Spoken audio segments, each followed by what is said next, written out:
warga Desa Pidekso, Kecamatan Giriwoyo, Wonogiri, Jawa Tengah, digegerkan dengan penemuan jasad bayi pada Rabu, 20 Agustus 2025. Jasad bayi berada di aliran sungai dalam kondisi membusuk.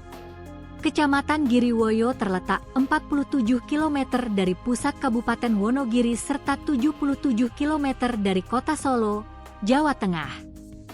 Setelah ditelusuri, pelaku pembuangan bayi merupakan ibu kandungnya yang masih pelajar SMA berinisial DJ, 16. Jika pelaku di bawah umur, status hukumnya disebut anak yang berkonflik dengan hukum dan ditangani sesuai Undang-Undang Sistem Peradilan Pidana Anak. Pelaku melahirkan bayi seorang diri di kamar mandi rumahnya di Desa Pidekso pada Minggu, 17 Agustus 2025. Rumah pelaku dan lokasi penemuan jasad berjarak sekitar 500 meter. Selama ini, kehamilan pelaku tak diketahui keluarga hingga teman sekolah. Identitas ayah bayi telah dikantongi yakni seorang pelajar, pacar DJ. Setelah melahirkan, bayi dihanyutkan ke saluran air. DJ mengaku tidak ingat apakah bayi masih hidup saat dihanyutkan.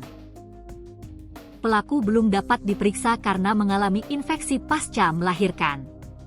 Melahirkan seorang diri tanpa bantuan medis berisiko tinggi menyebabkan perdarahan, infeksi, dan komplikasi serius.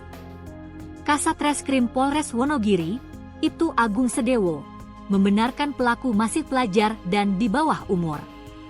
Hamil tanpa sepengetahuan orang tuanya. Orang tua tidak mengetahui, ditutup-tutupi kehamilannya, ungkapnya, Jumat, 22 Agustus 2025, dikutip dari tribunsolo.com. Kondisi saluran air sedang banjir sehingga memudahkan pelaku membuang bayi. Parit itu sedang ada airnya, banjir. Pengakuannya dia lupa posisi dihanyutkan itu hidup atau tidak, imbuhnya. Menurutnya, pelaku sempat memeriksa kandungan dan mengetahui hari perkiraan lahir, HPL. Ia menerangkan pelaku telah mengakui perbuatannya. Penyidik masih mengumpulkan sejumlah barang bukti dan keterangan para saksi. Sampel deoksibonunuk acid, DNA, jasad bayi juga diambil untuk dicocokkan dengan pelaku.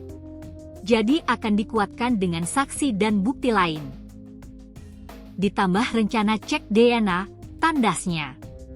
Tes DNA adalah prosedur laboratorium untuk menganalisis materi genetik seseorang yang diambil dari sampel biologis seperti darah, air liur, rambut, atau jaringan tubuh. Sebelumnya, Camat Giriwoyo, Sundoro, menerangkan lokasi penemuan jasad berada di belakang gubuk dekat sawah. Sehari sebelumnya ada warga yang melihat jasad bayi, namun tak melapor karena dikira boneka. Jadi saksi lain saat melihat jasad bayi yang sebelumnya dianggap boneka itu telah dikerumuni lalat, tuturnya. Penemuan jasad bayi kemudian dilaporkan ke Polsek Giriwoyo.